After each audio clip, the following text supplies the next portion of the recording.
Good morning. So yun guys, nandito po tayo ngayon sa sa Santa Cruz, Nabua, Camarines Sur. Camarines ba to? Renjun Prestado. So sineselebrate niya yung kanyang birthday. So ngayon, pakita namin sa inyo yung mga view ha, mga kalods ha. Tapos magpapalipad tayo ng drone. So abangan nyo yung mga drone shot natin sa ni Paring Jun sa bahay niya. So tatawid tayo rito sa hang bridge. Yan.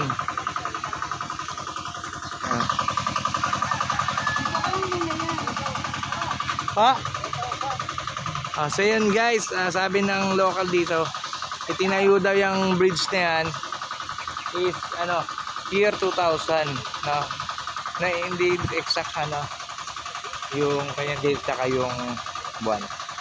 So pupunta tayo dyan guys. So let's go. Ayun guys, tara na. May ating maglakad.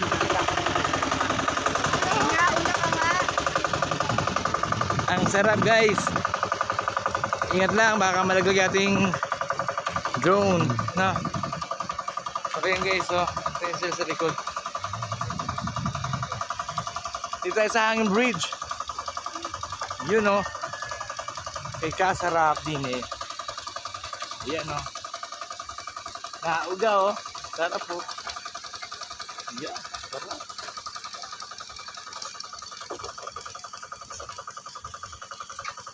Yan.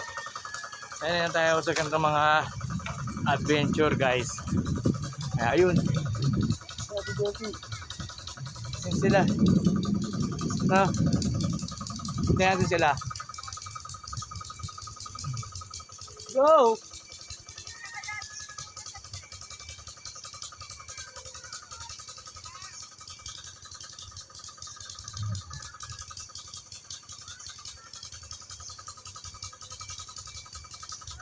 Pag ikaw malaglag dyan ako. Ganun picture yan ma.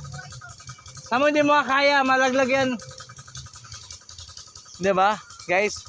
Medyo nahirapan si Ate Joby nalulula siya nagalaw. Hindi mo taon ba madisgrasya pa mo niya.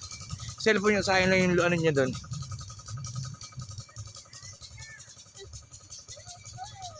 Guys, tingnan natin yung kanilang kapaligiran. Yo, ganda. Diba guys? Napakaganda Woo! Yan. Kaya guys, mamaya konti guys, papaliparin natin ang ating si Droney. Yan, maganda. Ayun pa yung isa Sige, dahan-dahan ka dyan. So, simulan na kaya natin. Yan. Siguro tatanungin mo natin yung lokal dito kung may mga wild duck dito para makaano tayo. Ang ganda ng mga bundok dito guys. Tingnan nyo. Yun isa. Tapos dito sa kabila naman. Yun. Dalawa. Guys, marami rin dito bato-bato. Kaya sa susunod na adventure natin dito, napaalam tayo kay Paring Jung kung pwede rin magano. So, picture pa yung isa. Kaya, tara, malipad tayo. Go.